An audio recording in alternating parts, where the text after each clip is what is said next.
Eh bien, bonjour à tous et à toutes, content de vous retrouver. Je suis pasteur David Ourier de l'église évangélique Paris 15 et je suis vraiment content de vous annoncer qu'on va avoir un live guérison et délivrance avec le pasteur Robert de l'île de la Réunion.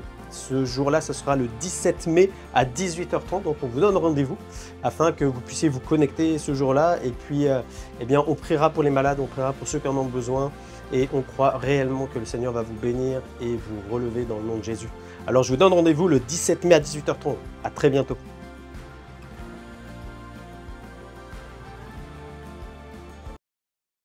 Même si je me plains, même si c'est dur, même si c'est compliqué et que c'est la vérité ce que je vais dire, ce que je traverse, tu es le Dieu de mon salut. Et ça, c'est l'introduction et la conclusion du texte. Te dire que malgré tout, Dieu reste au contrôle. C'est ça qu'il est en train de dire. Éternel, c'est pour ça que je m'adresse à toi.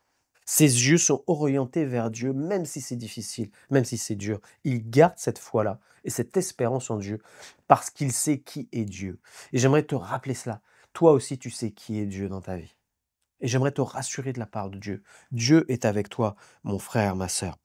Eh bien, bonjour à tous et à toutes. Content de vous retrouver en cette fin de semaine. Que Dieu vous bénisse. Psaume 88, versets 1 à 2. Psaume des fils de Corée au chef des chantres pour chanter sur la flûte. Cantique d'Éman l'Esrachite. Éternel Dieu de mon salut, je crie jour et nuit devant toi. Amen. En fait, quand on lit ce psaume-là, vous aurez qu'à le lire en entier chez vous, mais ça commence comme ça, et tout le long du psaume, eh bien, ce psalmiste est en train d'être sur le mode complainte et mélancolie. C'est-à-dire qu'en fait, il est toujours en train de dire des choses négatives, à dire ça ne va pas, il y a ceci, il y a cela, on est abandonné, on est persécuté, c'est les épreuves, c'est la difficulté. Et ça ne termine pas sur une note positive. On a l'impression que, en fait, c'est un des psaumes où on se dit: «Mais en fait, il y a pas d'espoir dans le psaume». On a l'impression que Dieu ne peut rien faire. C'est l'impression qu'il donne, mais pourquoi Dieu a voulu que ce psaume soit écrit de cette manière-là? C'est la question que je me suis posée quand je l'ai lu.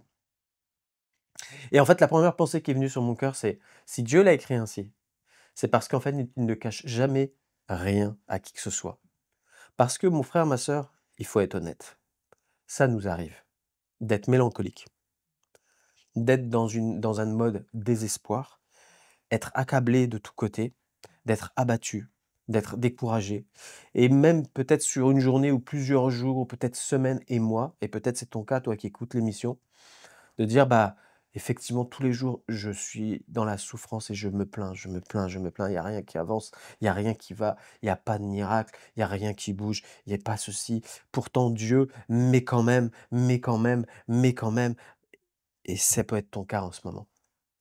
Et en fait, Dieu ne cache pas les états d'âme des uns et des autres, de ce qu'ils ont traversé. Et ça ne veut pas dire que Dieu est loin ou Dieu n'agit pas, non, parce que Dieu est là. Et en fait, eh bien, la chose que l'on voit, c'est que dès le départ, qu'est-ce que dit le psalmiste? Éternel, Dieu de mon salut. Même s'il y a toute la plainte derrière, la première chose qu'il déclare, même si je me plains, même si c'est dur, même si c'est compliqué et que c'est la vérité ce que je vais dire, ce que je traverse, tu es le Dieu de mon salut. Et ça, c'est l'introduction et la conclusion du texte. Te dire que malgré tout, Dieu reste au contrôle. C'est ça qu'il est en train de dire. Éternel, c'est pour ça que je m'adresse à toi. Et même si je me plains dans ma prière, Seigneur, c'est pas que de la plainte, c'est la foi que j'exprime parce que tu es l'éternel Dieu de mon salut. Sinon, je ne m'adresserai pas à toi. Il sait à qui il s'adresse. Ses yeux sont orientés vers Dieu, même si c'est difficile, même si c'est dur. Il garde cette foi-là et cette espérance en Dieu parce qu'il sait qui est Dieu. Et j'aimerais te rappeler cela. Toi aussi, tu sais qui est Dieu dans ta vie.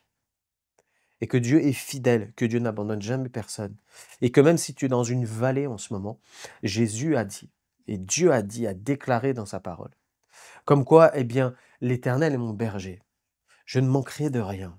Et que même si je traverse une vallée, tu es avec moi. Et même si cette vallée, c'est la vallée de la mort, toi, tu es avec moi. Et j'aimerais te rassurer de la part de Dieu. Dieu est avec toi, mon frère, ma sœur.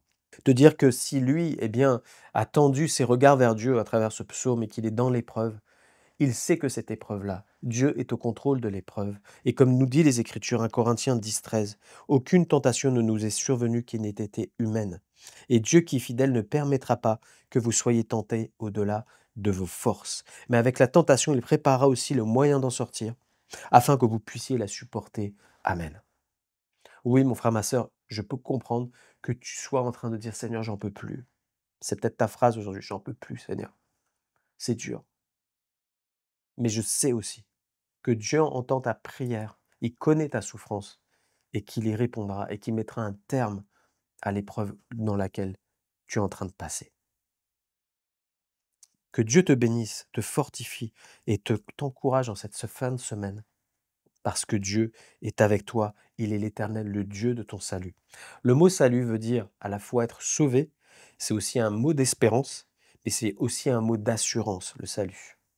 On a notre salut, pardon, en Jésus-Christ, et il nous a fait la promesse que de toute manière, ce temps sur terre, c'est un pèlerinage, qu'il a son lot d'épreuves, son lot de souffrances, son lot de difficultés, qu'il est avec nous, et que de toute manière, à un moment donné, on sera dans la présence de Dieu pour l'éternité et que tout cela sera derrière nous. Et j'aimerais que tes yeux aussi soient fixés sur ça, sur cette vérité, cette réalité. Ta vie, elle n'est pas seulement là. Elle est en train de se préparer pour l'après. Et que Dieu est fidèle et qu'il t'a déjà préparé une place aussi. Que ça soit aussi ta joie de dire, Seigneur, je t'appartiens et rien ne peut me séparer de toi. Je sais aussi où je vais aller derrière. Seigneur, merci parce que je marche dans l'assurance et dans l'espérance avec toi au quotidien. Hébreux 6, 17, 20. C'est pourquoi Dieu, voulant montrer avec plus d'évidence aux héritiers de la promesse l'immutabilité de sa résolution, intervint par un serment, afin que par deux choses immuables, dans lesquelles il est impossible, souligne ça, il est impossible que Dieu mente. Il est impossible que Dieu mente. Nous trouvions un puissant encouragement, nous dont le seul refuge a été de saisir l'espérance qui nous a été proposée. Cette espérance, nous la possédons comme une ancre de l'âme sûre et solide. Elle pénètre au-delà du voile, là où Jésus est entré pour nous comme précurseur, ayant été fait souverain sacrificateur pour toujours, selon l'ordre de Melchisédek. Amen. Ça veut dire quoi? Paul est en train de dire, nous avons une assurance qui ne peut pas bouger, une assurance sur la vie et sur l'éternité, que Dieu est avec nous maintenant et que Dieu sera toujours avec nous après, parce que nous marchons dans le salut que Jésus-Christ nous a accordé. Et ça, c'est la nouvelle alliance dans le sang de Jésus. Ça ne peut pas changer. Mon frère, ma sœur, que Dieu te fortifie, t'encourage et te renouvelle aujourd'hui. Et je vais prier maintenant. Merci Seigneur pour ta parole.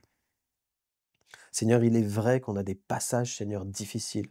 Tu ne nous l'as pas caché. Mais tu as dit, Seigneur, que tu étais le Dieu de notre salut et que tous les jours tu seras avec nous jusqu'à la fin du monde. Et c'est la vérité, Seigneur. C'est impossible que tu mentes. Parce que tu as tout accompli à la croix et nous nous reposons sur ton œuvre. Merci Seigneur pour la foi que tu nous as donnée.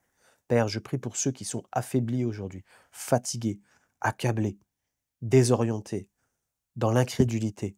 Père, je prie pour qu'un souffle nouveau pénètre leur cœur et vienne renouveler, Seigneur, leur disposition à te suivre et à espérer en toi, parce que tu entends les prières et tu réponds.